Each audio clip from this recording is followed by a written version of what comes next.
Text post আরও বেশি কোয়ালিটিফুল করতে এই রকম সুন্দর একটা ব্যাকগ্রাউন্ড আমরা কিভাবে লাগাবো, এছাড়াও টেক্সট পোস্টে যে কন্টেন্ট ইস্যুটা আসছে সেটা আমরা কিভাবে বন্ধ করব, তাহলে কি আমরা এই টেক্সট পোস্ট করা বন্ধ করে দেব? সম্পূর্ণ ভিডিওটা দেখো, পুরোপুরি জেনে যাবে। টেক্সট পোস্টে দারুণ একটা ব্যাকগ্রাউন্ড দিয়ে তোমরা তোমাদের টেক্সট পোস্টটা আরও বেশি আকর্ষণীয় করে তুলতে পারো, তাও আবার মাত্র 1 সেকেন্ডে। বিশ্বাস হচ্ছে না?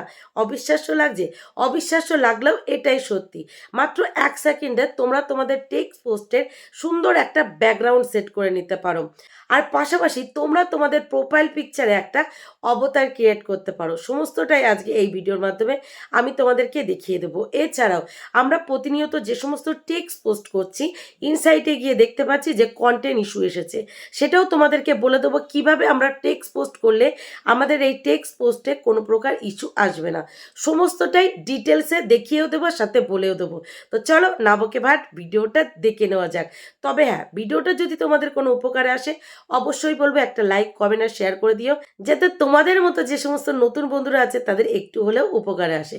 তো চলো তাহলে দেখে নেওয়া যাক। সবার প্রথমে আমরা আমাদের ফেসবুকটা ওপেন করে নেব। ফেসবুকটা ওপেন করে সোজা চলে আসবো ফেসবুকের হোম পেজে। ফেসবুকের হোম পেজে এসে প্রফেশনাল ড্যাশবোর্ডের পাশে যে 3 ডট আছে ওই 3 ডটে ক্লিক করব। ক্লিক করার সাথে সাথে এরকম একটা পেজ খুলে যাবে। এই পেজের একদম উপরের দিকে যে এডিট অপশন আছে ওই এডিট অপশনে ক্লিক করব। ক্লিক করার পর ঠিক এইরকম একটা পেজ খুলে যাবে। এই পেজে এসে প্রোফাইল পিকচারের ঠিক নিচে অবতার লেখা আছে, আর অবতারের ঠিক নিচে লেখা আছে দেখো ক্রিয়েট অবতার টু শো অন প্রোফাইল। ওখানে আমরা ক্লিক করব। ক্লিক করার সাথে সাথে দেখো ঠিক এইরকম একটা পেজ খুলে গেছে। এই পেজে এসে আমরা কি করব, এডিট ম্যানুয়ালিতে ক্লিক করব। ক্লিক করার সাথে সাথে দেখো এখানে স্কিন টোন মানে স্কিনের কালার অনেকগুলো শো করছে। সবার প্রথমে এখানে স্কিন টোন কালারটাকে চুজ করে নিতে হবে। তো আমি আমার মতো একটা পছন্দসই কালার চুজ করে নিলাম। তারপর নেক্সট অপশানে ক্লিক করলাম। ক্লিক করার সাথে সাথে দেখতে পাচ্ছ আমার অবতার কিন্তু এখানে শো করছে। আমি একটু ঘুরিয়ে দেখিয়ে নিচ্ছিলাম যে চুলটা কি অ্যাকচুয়ালি ভালো লাগছিল আর কি। তারপরে কি করবো, এখান থেকে আমি এর চুলটা সিলেক্ট করে নেবো। হেয়ার স্টাইল তোমরা তোমাদের পছন্দ মতো হেয়ার স্টাইল এখানে দিয়ে নিতে পারো। আমি আমার পছন্দ মতো হেয়ার স্টাইল এখান থেকে চুজ করে নিলাম। চুজ করার পরে কি করব, নেক্সট অপশানে ক্লিক করব। নেক্সট অপশানে ক্লিক করার পরপরই দেখো আরও একটা পেজ খুলে গেছে। এই পেজে এসে আমরা কি করব, মুখের শেপ মানে ফেস শেপ সিলেক্ট করে নেব। তো আমি আমার পছন্দ মতো একটা শেপ সিলেক্ট করে নিলাম। সিলেক্ট করার পর নেক্সট অপশানে ক্লিক করলাম। এবার বডি টাইপ, কোন টাইপের বডি এখান থেকে চুজ করবে, তোমরা তোমাদের পছন্দ মতো নিয়ে নেবে। এই যে আমিও আমার পছন্দ মতো একটা নিয়ে নিলাম। নিয়ে কি করব, সেভ অ্যান্ড কন্টিনিউতে ক্লিক করব। ক্লিক করার সাথে সাথে দেখো এইরকম একটু লোডিং হবে। লোডিং হওয়ার পরপরই তোমরা তোমাদের অবতার দেখতে পাবে। আমি আমার অবতারটা দেখতে পাচ্ছি। এবার আমরা কি করব, এই অবতারকে একটু সাজাবো। সবার প্রথমে কি করব, ড্রেস পরিয়ে নেব। তো আমি আমার পছন্দ মতো এখান থেকে একটা ড্রেস অবতারকে পরিয়ে নিলাম। তোমরা তোমাদের পছন্দ মতো তোমাদের অবতারকে ড্রেস অবশ্যই পরিয়ে নিও। এরপরে আমরা কি করব, আমরা যে অবতারটা ক্রিয়েট করেছি এই অবতারটাকে সাজাবো। সবার প্রথমে সুন্দর একটা জ্যাকেট পরিয়ে নিয়েছি। এবার কি করব, একটু হেয়ার স্টাইল চেঞ্জ করে দেবো। আগের হেয়ার স্টাইলটা কেমন ছেলে ছেলে লাগছিল, তো ভালো লাগছিল না, তো সুন্দর একটা হেয়ার স্টাইল দিয়ে দিয়েছি। এরপরে কি করব, একটা চোখ এখান থেকে সিলেক্ট করে নেব। চোখ সিলেক্ট করার পর মেকআপের জন্য আমি একটা ঠোক এখান থেকে সিলেক্ট করে নিয়েছি। তারপর লিপস্টিকের কালারটা চাইলে আপ ডাউনও করতে পারবে। এরপরে মনে হলো আমি আর কোনো মেকআপ এখানে করাবো না। তো আমি এখান থেকে কি করলাম, জাস্ট এখান থেকে বেরিয়ে গেলাম। এখান থেকে বেরিয়ে গিয়ে কি করব, ওপরে যে সেভ অপশান আছে জাস্ট ওখানে গিয়ে সেভ করে দেবো। সেভ করার সাথে সাথেই কিন্তু আমার অবতার পুরোপুরি রেডি, মানে পুরোপুরি আমার অবতার ক্রিয়েট হয়ে গেছে। চলো একটু ব্যাকে চলে যাই, তাহলে তোমরা ডিটেলসে বুঝতে পারবে। দেখো আমি কেমন অবতার আমার জন্য ক্রিয়েট করেছি। এই যে দারুণ লাগছে না, দারুণ সাজিয়েছেন আমি।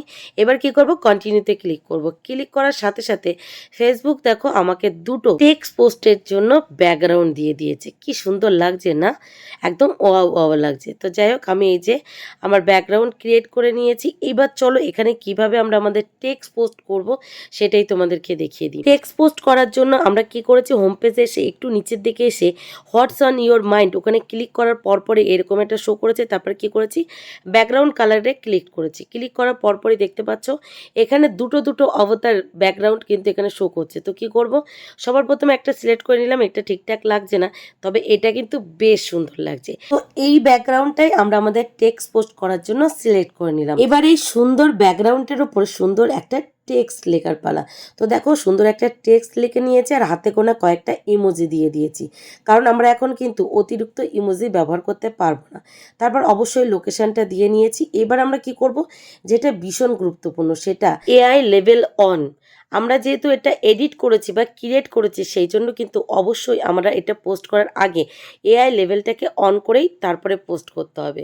এইবার চলে যাব আমরা আমাদের নেক্সট অপশানে। নেক্সট অপশানে গিয়ে আমরা কিন্তু আমাদের টেক্সট পোস্টটা পাবলিক করে দেব। এইবার আরেকটা গুরুত্বপূর্ণ কথা তোমাদেরকে বলি, আমরা সারাদিন যে সমস্ত টেক্সট পোস্ট করছি তাতে যাতে কোনো প্রকার ইস্যু না আসে, সেই জন্য আমাদের কি করতে হবে, দেখো টেক্সট নেওয়ার পর ওপরে যে অ্যাড ব্যাকগ্রাউন্ড আছে, ওই অ্যাড ব্যাকগ্রাউন্ডে গিয়ে ক্লিক করে করে কিন্তু আমাদের সুন্দর এই টেক্সটের পিছনে মানে ব্যাকগ্রাউন্ডে পিকচার অ্যাড করতে হবে। অ্যাড ব্যাকগ্রাউন্ড, এখান থেকে যদি তোমরা পিকচার সিলেক্ট করে তার উপরেই যদি টেক্সট পোস্ট করো, তাহলে কিন্তু আমাদের বেশিরভাগ টেক্সট পোস্টে কোনো প্রকার ইস্যু থাকবে না। তবে ভুলবশত কোনো টেক্সট পোস্টে যদি ইস্যু চলেও আসে, সেই টেক্সট পোস্ট কিন্তু তোমরা ভুলেও ডিলিট করবে না, কারণ সেই ইস্যু থেকে কিন্তু আমাদের কোনো প্রবলেম হচ্ছে না, আমাদের সেই টেক্সট পোস্ট থেকে কিন্তু আর্নিং হচ্ছে। সেই জন্য ভয় পেয়ে অযথা কিন্তু সেই টেক্সট পোস্টটা ডিলিট করবে না, ঠিক আছে? অনেক বন্ধুরাই কিন্তু এই টেক্সট পোস্ট করার পর ইনসাইডে গিয়ে যখনই দেখছো কন্টেন্ট কোয়ালিটির পাশে এরকম একটা ইস্যু এসেছে, তোমরা কি করছো, সেই টেক্সট পোস্টটা ডিলিট করে দিচ্ছ। ভুল করেও কিন্তু ডিলিট করবে না, সেই টেক্সট পোস্টগুলো রেখে দেবে। কেন বলছি, দেখো আমি আজকেই একটা টেক্সট পোস্ট করেছি আর এখানে কিন্তু ইস্যু এসেছে, কিন্তু আমার আর্নিং হচ্ছে। আর আর্নিং যখন হচ্ছে তাহলে আমরা এই পোস্টটা কেন ডিলিট করব? তাই ভুল করেও ডিলিট করব